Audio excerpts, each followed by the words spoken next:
Basag ang salamin ng isang sasakyan habang binabaybay ang Tarlac, Pangasinan, La Union Expressway o TPLEX.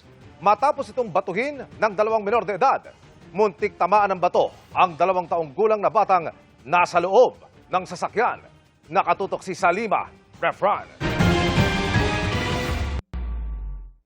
Laking gulat ng pamilya ni Aymari Makatangay nang biglang mabasag ang salamin ng kanilang sasakyan habang dumadaan sa bahagi ng TPLEX sa May Season, Pangasinan nitong February 19. Sa gilid pa naman yan kung saan nakaupo ang kanilang 2 taong gulang na anak.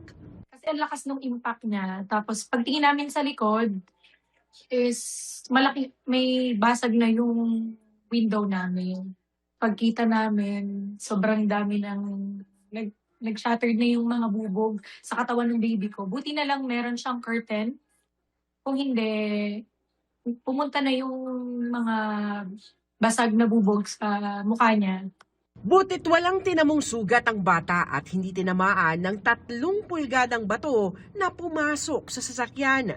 Kung sa unahan tumama yun, hindi ko alam kung makokontrol ko yung manibela o baka mabangga kami anywhere. Agad ni-report na mag-asawang insidente sa mga otoridad na hinanap naman ang namato. Madami pong bata nandun sa baba. Tapos tinanong ng guard kung may nakita ng bato.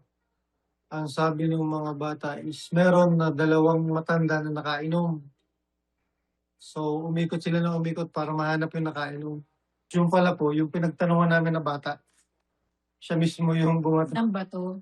So linigaw lang kami. Agad kinustodiya ng barangay ang 2 minor de edad na parehong 13 anyos. Pinatawag rin ang kanilang mga magulang. Yun po yung parang typical na bata po talaga na loko-loko. As in po, para po nung kausap po namin, parang hindi po sila nagsisisi na ginawa nila. Parang tinanong ko bakit ginawa. Wala lang daw po. Humingi po ng tawad yung mga parents dahil nga po dun sa ginawa nung 2 nilang anak. Tapos yun po, tapos parang nagsettle na lang po kami kung anong dapat gawin. Hindi muna naghain ng reklamo ang mag-asawang Makatangay dahil napagkasundo ang ipapagawa ng mga magulang ang nabasag na salamin. Pero may pakiusap sila sa mga magulang at maging sa mga otoridad. Ang sinabi lang po namin sa parents is talagang bantayan po yung mga magulang, yung mga anak. Malaking problem na po talaga ng mga highway patrol yung area na yun. Puso daw po doon yung mga, yun nga, ng babato, tapos mga nakawan po. Para sa GMA Integrated News, Salima Refran, nakatutok, 24 oras.